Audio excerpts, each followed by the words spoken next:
Okay guys, this is absolutely the easiest way to remove the timing bolt from the timing belt pulley. That bolt right there is notoriously hard to get out.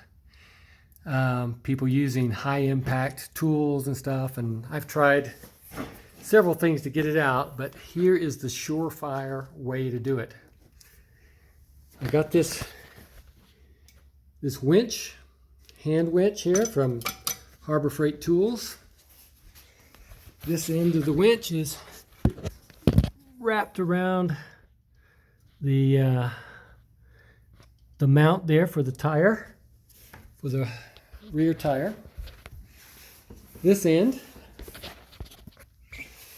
has this special tool.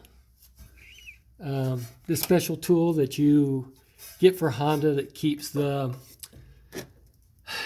pulley from moving while you loosen the bolt. So that's being held in place by this breaker bar, and my breaker bar wasn't quite long enough to reach the ground, so I put it under a small jack and to support it so that it doesn't turn.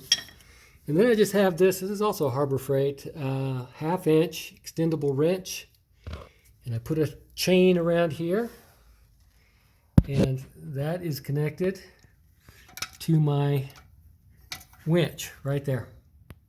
Okay, and all I did was, once this is on there, this is all pressed in against the bolt nice and tight, start cranking this, and you'll see that arm start to move.